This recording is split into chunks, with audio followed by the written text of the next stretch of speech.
so this must be an endpoint. Well, everything's to the left this time. That's weird. Since we know it's a root graph, it's going to have that curve to it. It looks something like that. Wait, can that happen? It just did. But it's not on the y-intercept or the x-intercept, the endpoints. True. Can that happen? It just did. Okay.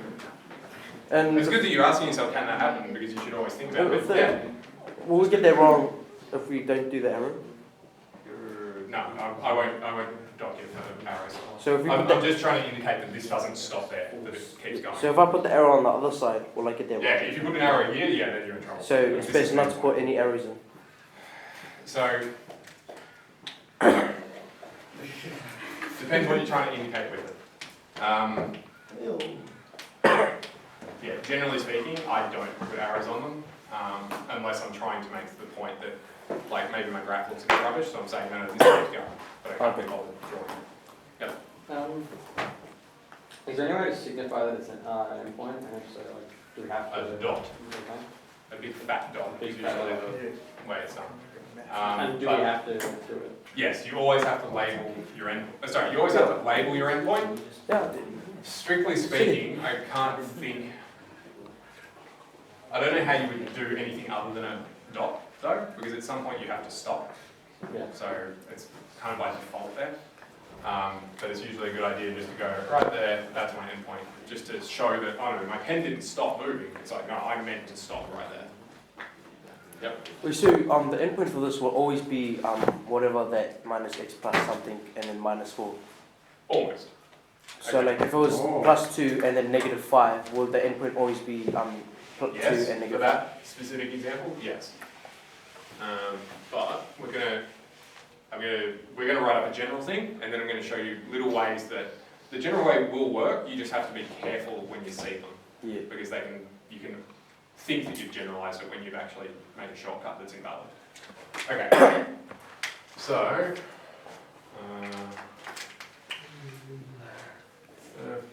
x equals.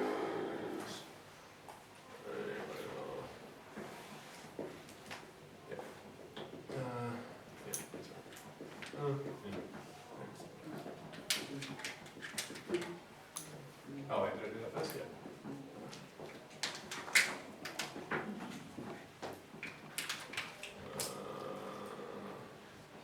Oh, what colour do I do that? Orange. Orange? Or purple? Must be purple because that goes here. Bye-bye.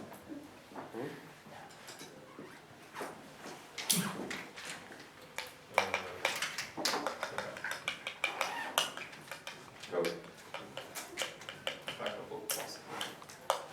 Invite yourself. Okay. Cool. Alright, if I had numbers in for A, B, C, and D in there, what kind of graph would it be? I'll just be a normal one. What's a normal one? Oh, it'll just go up 6 and that's all. It's hyperbola? Right, it's some kind of hyperbola. How do you know it's a hyperbola? Because it's not getting squared and it's not a square root. Right, they've got something divided by some kind of x. Right? And not a powered x, just some kind of x. Great, so this thing's going to be a hyperbola. Okay, what are all these guys going to do? So we're just going to change it. Change the position of the... So, D will make it steeper, A will make it positive or negative, I think, and 6 and green and purple will make it go up and down and right and left. don't worry about the order for now, we'll do that next. Okay. Can anyone tell me what any one of the things will do? A, oh, C moves it up and down. Okay, so C does this or this. Yep, okay. but blue makes left and right. B makes left and right. This or this. D makes it makes it stretchy. D will stretch it. Alright? Which way? Left, up, right, down. Left, right, up, down? Too many ways. Okay. So, let's... It'll make it steeper or stretcher. No, I'll just give it to him. So multiplies everything. multiplies everything left and right, but there's a little bit of a caveat to that, we'll get to it. Cool, okay. And A flips it. A would flip it if it was negative. So we've got this plus or minus extra problem on here as well. And we can have a plus or minus on this as well. Okay. Okay, A actually stretches it up and down. Okay. So what we need is some better language because stretching is a bit colloquial. So instead we say dilates. In the y direction by a factor of a. Cool. So what does a do? It dilates the graph in the y direction, up and down, by a factor of a. So as in, it multiplies everything by a. The d, take a guess. Dilates in the x direction by factor d. Right, now that would be a perfectly reasonable guess, and there's one slight thing. In the x direction By factor of d. by a factor of D. 1 over d. Oh, 1 over d. Oh yeah, makes sense. It does for this, but it doesn't for other ones, which is a bit weird. But it does when you play it all out. Wait, would it be just a over d? Or is it have to be 1 over d? 1 over d. So a takes care of that way, the d takes care of that way. Cool. B, shifts is one way, but the proper way is translates. Translates in the, and then you say either positive or negative, depending on which way you're going. X direction. Positive slash negative, x direction by b.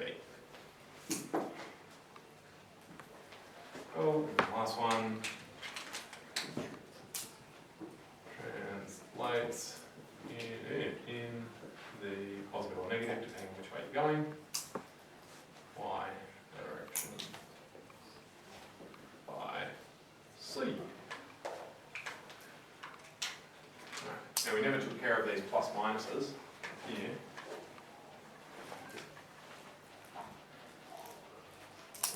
These things will either, if it's on A, it'll flip up and down, or if it's on D, it'll flip everything left and right. Okay, so here we had a flip of A. Right, everything flipped over that way. Here, we went from going to the right, now we're going to the left because of this chap. Shucks. Welcome. And that is called a reflection. Reflection about the, so if it's the first one, then that's a reflection about the x-axis. So you're flipping your y value, so you're flipping around the x-axis. X slash y. So yeah, if you flip up down, it's x. If you flip left right, you're talking about the y-axis. Reflection about the y-axis. Yeah. Cool. Are we happy with that stage? At that stage? Yeah? Okay. Now I'm quite happy when we're talking about stuff to just say stretch and shift, right, and flip, that's fine. But if you actually answer something on paper, you're using the words dilate, translate, reflect. Okay?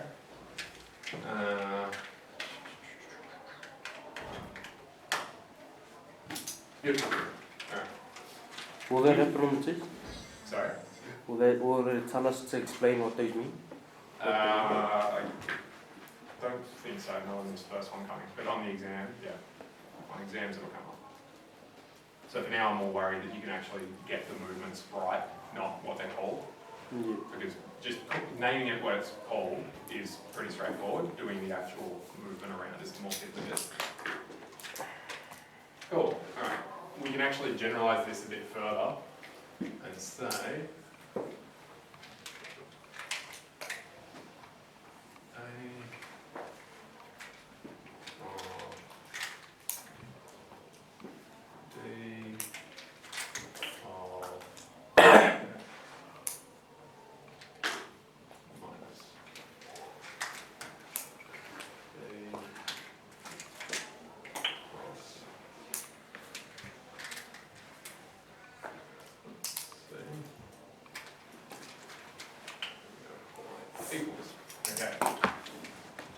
What kind of graph's that? It'll be The hyperbola. What does f mean? function. Right, some function. Does it say what kind of function? No? Could be that one, could be that one, could be that one. Could be a whole bunch of them. So this is super generic, right? But no matter what the function is, it doesn't matter if this function is 1 over this stuff, in which case you're talking about something like that. Or if it's 1 over this stuff squared, in which case you're talking about that. Or if it's, the function is the square root, so it's that becomes the square root, in which case you're talking about that, or later ones that we'll do later as well. Right? Doesn't matter. The same ADBC thing still holds. Yep. Shouldn't it be plus or minus B and plus or minus G? G, Or C, I think that is. that's a C. Yeah, or shouldn't it be plus or minus those two? Or those two? Minus those two. Plus or minus B or plus or minus C? So, okay. If it's minus B, right, then you're going to go to the right by B. Yeah. If it's plus B, you'll go to the left by B. Yeah. Right, so the reason I've written it like this is, so whatever B is, that's how many to the right you're going to go. So if it's minus 2, right, then you have x minus minus 2. Ah. Right, so it would say x plus 2, but I want you to read it as x minus minus 2. So that it actually goes left by 2. Same story with this. If it's a plus C, you're going to go up. If it's a minus C, it'll go down. Beautiful. Cool. And you have the pluses and minuses on these guys. That will flip it either this one flips up down, this one flips left right. Cool. Now what you'll notice is I did not write these in alphabetical order. It's because that's generally the way to think about how the graph moves. So you start with the basic version. So if this was a hyperbola, you start with just 1 on x in your head and go, okay, does this thing stretch up and down? Whatever that number is, that's how much it stretches. Does it flip up and down? If it's negative, it flips. Then you think about, okay, does it stretch left and right? Right? So if this was 2, then it actually gets squished to half the width. Right? Because it's 1 over D. If it's negative, it flips around. Then you think about B and C last. Shifts left, right, or shifts up, down.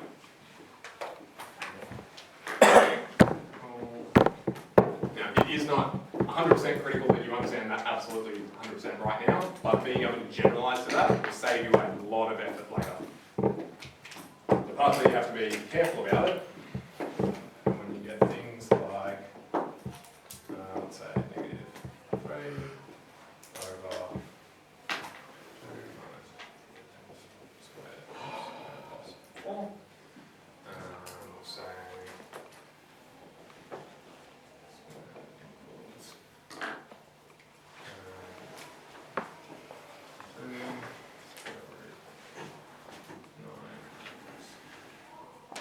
change that number. That's 3. And then make positive 1 there. When you have things that might look a bit like that. Cool. Okay. We're just talking about which way it goes. First of all, what kind of function is it? A truncus. Truncus, right? Because it's got an x squared on the bottom. Great. Okay, it's a truncus, so we already know it's going to look something like this for a trunk. Great. What changes happen to it? Move right. I'm just gonna use up 4 and then Does it happen in that order though? no. No, we need to go through in order. Okay.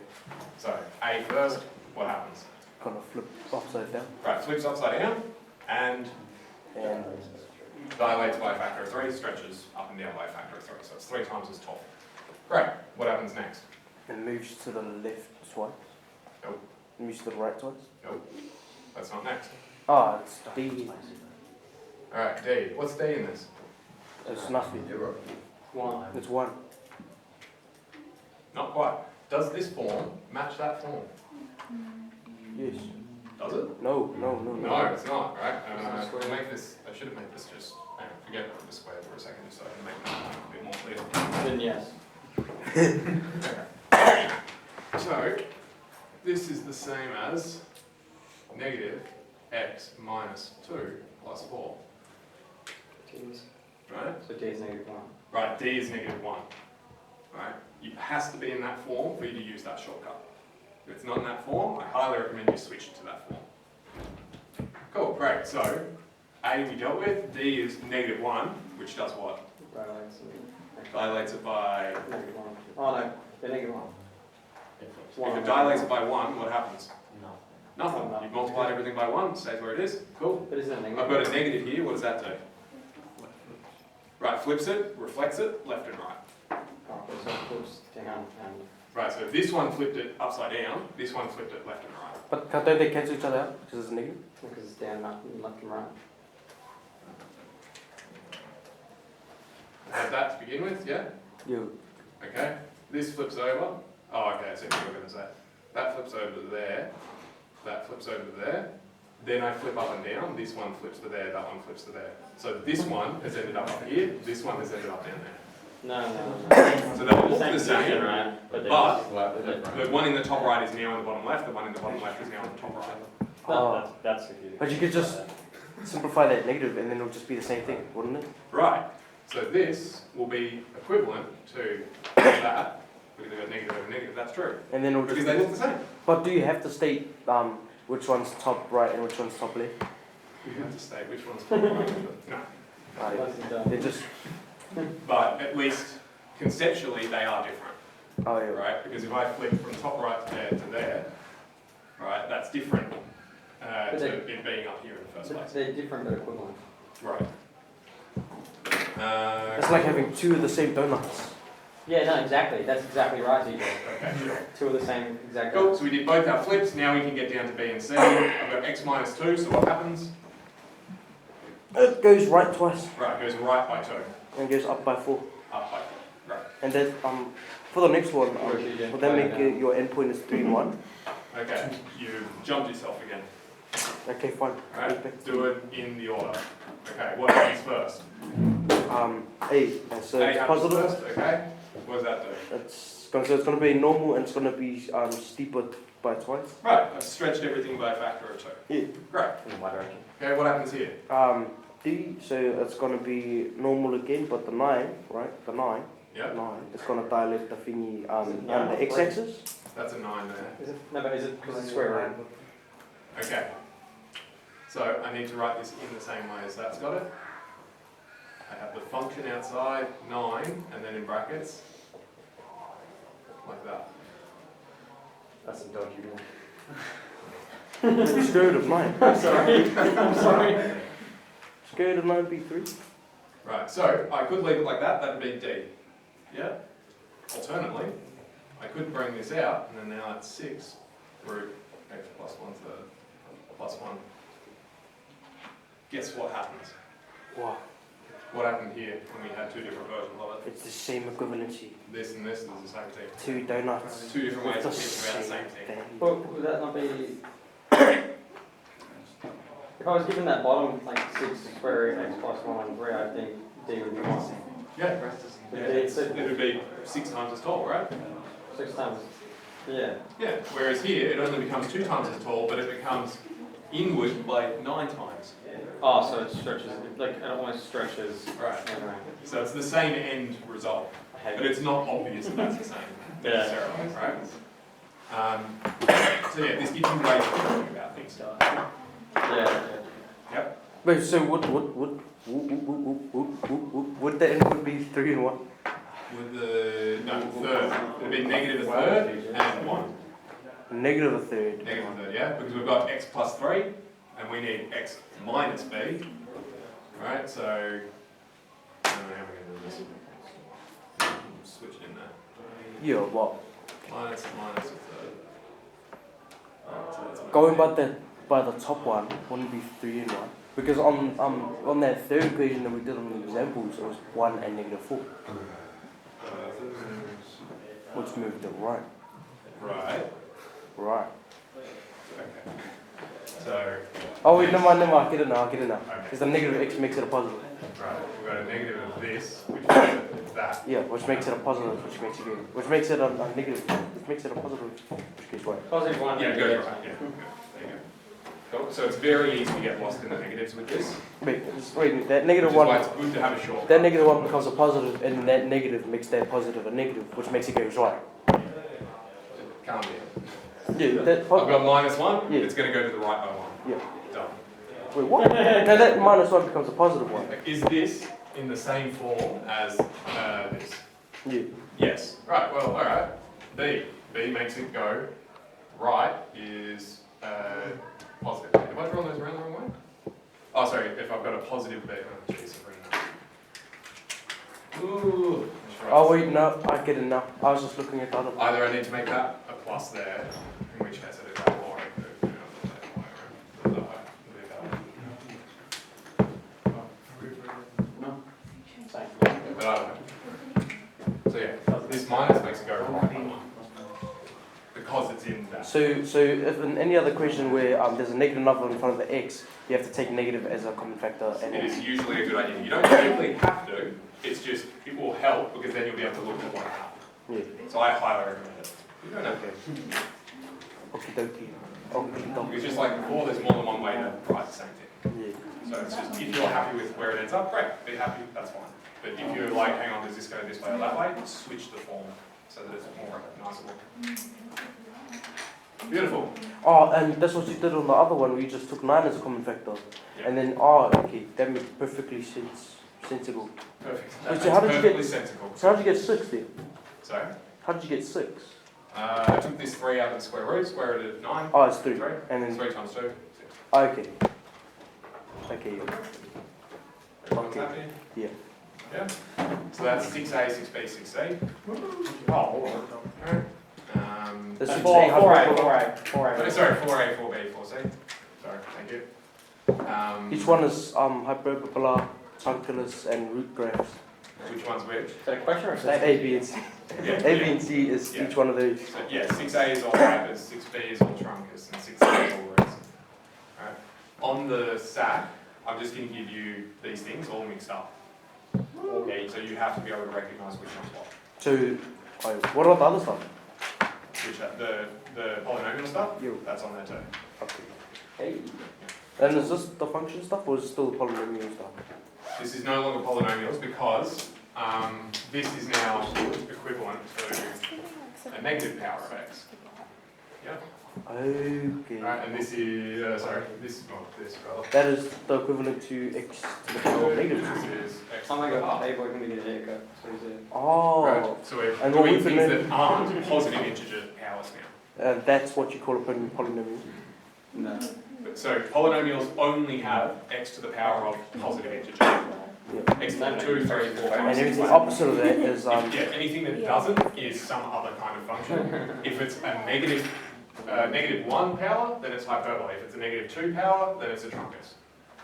Right? If it's any other negative, it's probably going to be one of those two, but it's not necessarily. It can be anything, depending on what you do in terms. Will there be a question on the test? Any fractional power will be some kind of root graph. This is an even root graph. We're going to do another root graph. Will there be a question on the test where it gives us x to the power of negative 2 and we have to put it back into 1 of x to the power of 2? You don't have to. It's usually a good idea though, because you're probably going to be more used to thinking of this graph as that versus that. So let's say if it was x minus 2 to the power, brackets x to the, x minus 2 brackets to the power of negative 2, would that be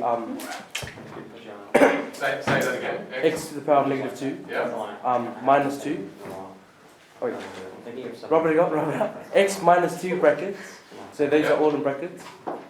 So x minus 2 brackets, Yeah. x minus 2 brackets. Oh, Yeah. silly. Stop it, man. It's not x to the power of, it's Well, you've got to say what you mean. brackets, Okay. Open bracket. open brackets, x minus 2, close brackets, to the power of negative 2. That. Yeah, well, let's say plus 4. Yeah. Would that be, if you were to write that out, would you go 1 over x minus 2 to the power of 2 plus 4? Okay. Because, yeah, the equivalent algebraically, this one's easier to see than, oh, it's a hyperbola. But can you, You can draw that straight from there if you want. Totally up to you. so what would so how would you work out that if it was x minus 2 to the power of negative 2? How would you work it out? Yeah. Same way you work that out, you just don't have to bother with 1 over. Oh, Just jump out. Okay. That's it. It's the same. Exact same thing.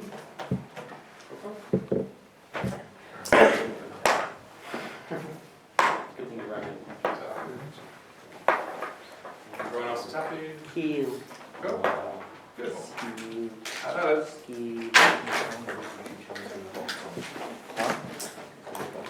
Yeah, no, I think you're right.